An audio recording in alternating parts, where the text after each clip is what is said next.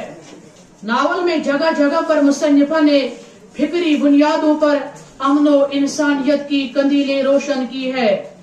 ان کی نظریں بگوڑ مشاہدہ کرتی ہے کہ انسانیت کا تار و پود بکھر چکا ہے۔ وہ قوموں، قبیلوں اور ملکوں میں پنپنے والی منافر دیکھ کر خون کے آنسو روتی ہے۔ انسانیت ہی کے شدید جذبے کے تحت انہوں نے اللہ تعالی یعنی مسجد پر خرچ ہونے والے پیسوں کو اور غریبوں محتاجوں پر خرچ ہونے والے پیسوں پر فوقیتی ہے۔ وہ ملک میں غریب اور پسماندہ طبقے کی ناگفتگو حالت کا مشاہدہ کر کے فرقان کی زبان سے یہ تلخ حقیقت بیان کرنے پر مجبور ہو جاتی ہے۔ ملک کے 10-15 اور دوسرا مشہور شعر، میر درد دل کے واسطے پیدا کیا انسان کو، ورنہ تاب کے لیے کچھ کم نہ تھے کروڑیاں۔ ایک دن میں نے پوچھا آپ کیوں یہ 2 شعر جو ہیں کوٹ کرتے رہتے ہیں؟ کہا کہ یہ پڑھ کر ہی میرے ذہن میں اس وقت یہ خیال آیا تھا کہ ریٹائر ہونے کے بعد میں کوئی سوشل ورک کروں گا۔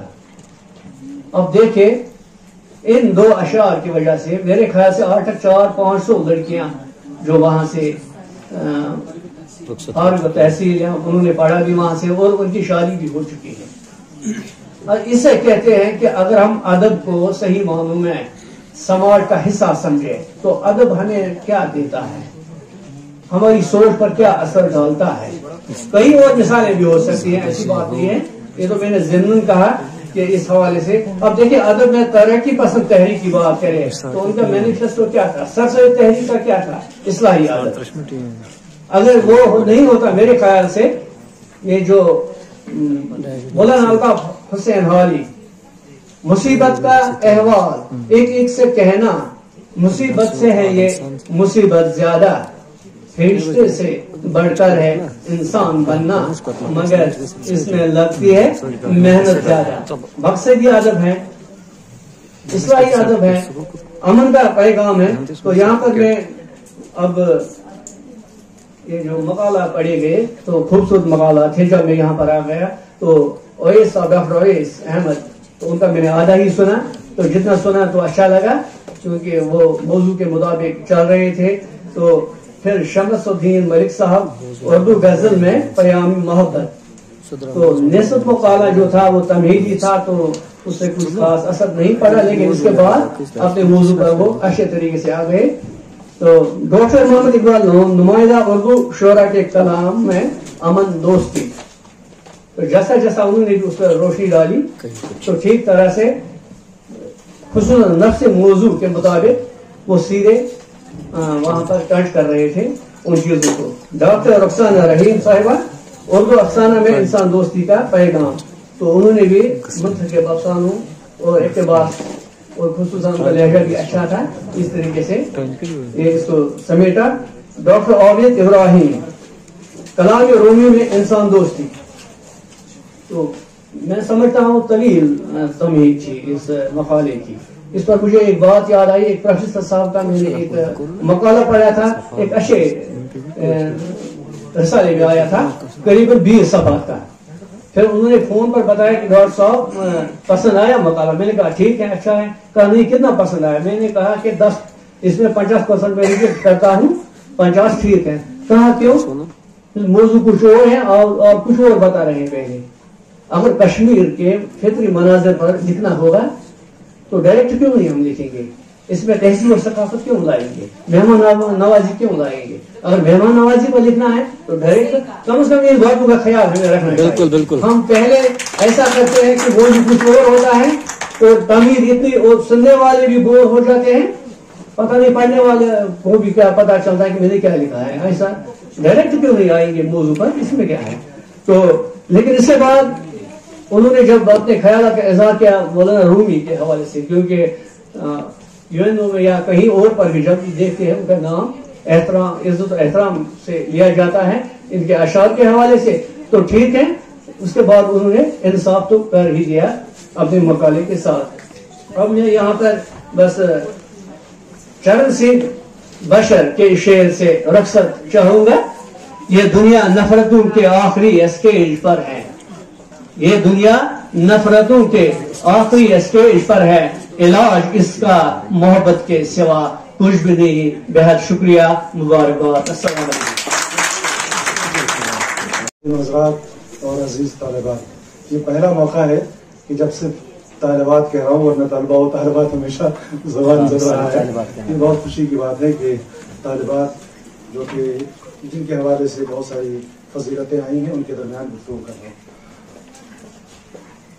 بہت میں خوش ہوں اس اعتبار سے کہ جب مجھے دعوت ملی تھی تو ڈاکٹر یوسف وانی صاحب نے کہا کہ سر آپ 1 دن رکیں گے اگر 2 دن رکیں تو زیادہ اچھا لگتا. میں نے کہا بالکل میں 2 دن اس لیے رکوں گا کہ میں نئی نسل کے اساتذہ کو اور نئی نسل کے اسکالر کو سننا چاہتا ہوں. اور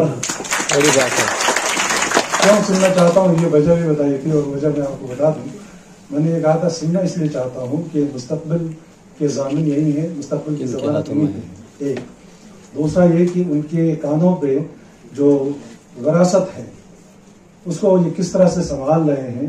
ایک تو یہ دیکھنا ہے اور دوسرا یہ دیکھنا ہے کہ اس وراثت کو نئی نسل تک کیسے منتقل کریں گے کیونکہ یہ بہت اہم چیز ہے کسی بھی تہذیب کے لیے کسی بھی زبان کے لیے. جو وراثتیں آپ کو ملی ہیں اس میں خیانت نہیں کرنی بلکہ اس میں مزید اضافہ کے ساتھ مزید جلا کے ساتھ اگر آپ اس کو آگے بڑھاتے ہیں تب تو یہ کہا جائے گا کہ آپ قوم کے ہونہار سپوت ہیں. میں نے کل سے کچھ ہندی لفظ سنے یا تو میں متعجب بھی ہوا حیرت بھی ہوئی اور خوشی بھی ہوئی چونکہ جتنے الفاظ آپ کو آئے جتنی زبانوں کے آئے وہ ظاہر ہے کہ خزینہ ہے تو آپ ان خزینوں کو اپنے دامن میں سمیٹیں گے تو یہ سپورٹ کا لفظ میں استعمال کیا، ہونہار وہی ہیں اور انہی پر اعتماد کیا جانا چاہیے، انہی پر قوم فخر کرے گی۔ تو گویا 3 چیزیں ہیں جو ہمیں آگے لے کے چلنا ہے۔ ایک تو یہ ہے کہ اللہ تبارک و تعالیٰ کا فضل ہے، کرم ہے، آپ سبوں کو ہمیں جس قدر شکر ادا کرنا چاہیے وہ یقیناً ہر سجدے میں شکر ادا کریے کہ ہم یہاں موجود ہیں۔ بہت سارے لوگ نہ جانے کہاں کہاں موجود ہیں، آپ دیکھیں تو ہم جب یہاں موجود ہیں تو ظاہر ہے کہ اللہ نے منتخب کیا ہمیں، ہے نا، جب منتخب کیا تو کچھ نہ کچھ تو ہمارے اوپر فرض بھی ہے کہ ہم اس کو ادا کریں۔ بہرکیف یہ نصیحت نہیں کرنی چاہیے، لیکن یہ بات دل میں تھی، میں نے آپ سے کہی۔ ایک اہم بات کی طرف ضرور میں آپ کی توجہ مبذول کرنا چاہتا ہوں۔ میں متفق ہوں ہمارے صدور کی گفتگو سے اور بہت ہی انتہائی محترم وزیر صاحب سے اور انتہائی محترم ہمارے دوسرے صاحبان سے کہ تلفظات کے حوالے سے گفتگو ہونی چاہیے۔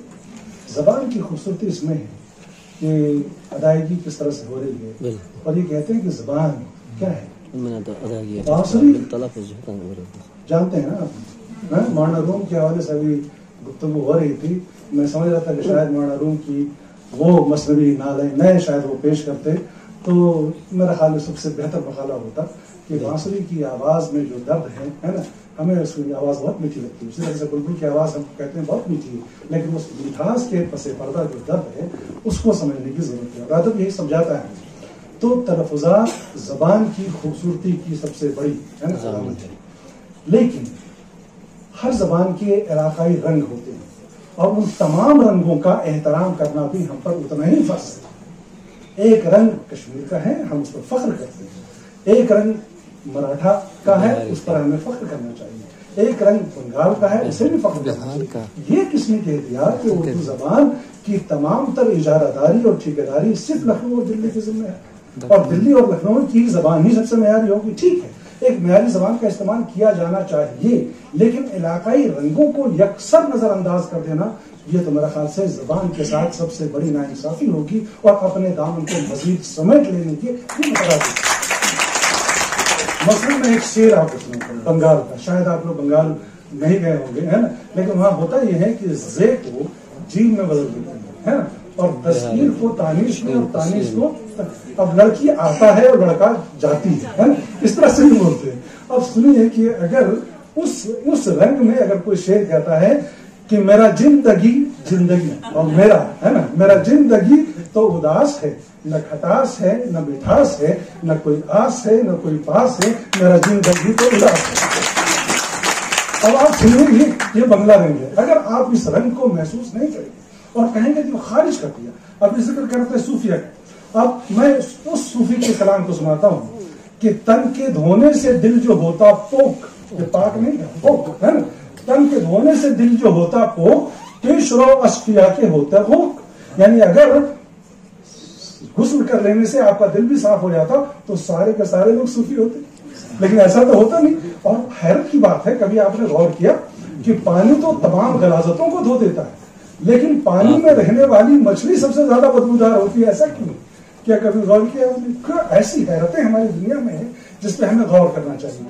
تو زبان کے حوالے سے میں نے جو نوٹ کیا کل سے لے کے آج تک، پہلے تو میں مبارکباد پیش کرتا ہوں تمام مقالہ نگاران کو، تمام نظامت کرنے والے ہمارے دوست احباب کو کہ بہت ہی خوبصورتی سے آپ نے پیش کیا، مبارکباد قبول کیجیے، دل سے دے رہا ہوں مبارکباد، اسے قبول کیجیے۔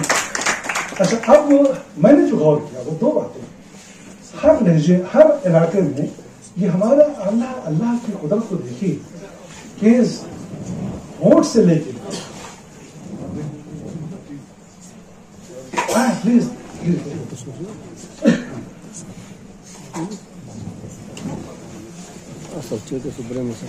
ہونٹ سے لے کے یہ حالت تک جہاں سے ہم لفظوں کو ادا کرتے ہیں، اور غور کریں کہ ہر زبان میں حرف کیا ہے، حرف کیا آواز ہے نا، اور انہی آوازوں کے مجموعے سے ہم لفظ بناتے ہیں اور انہی بامانہ لفظوں کو ہم زبان میں شامل کرتے ہیں۔ تو ہر زبان میں حروف کی تعداد الگ الگ ہے، لیکن مخارج ایک ہے نا۔ ہر دنیا کی ہر کونے میں چلے جائیے، ہونٹ سے لے کے حلق تک تو سبوں کے پاس ہے یا نہیں، لیکن اس کو ادا تو ہر آدمی طرح سے کرتا ہے۔ تو اب اگر ہم نے کشمیر جو ہم نے محسوس کیا جناب وہ یہ ہے کہ حکاری آوازیں اور مشدد آوازیں، ٹھیک ہے،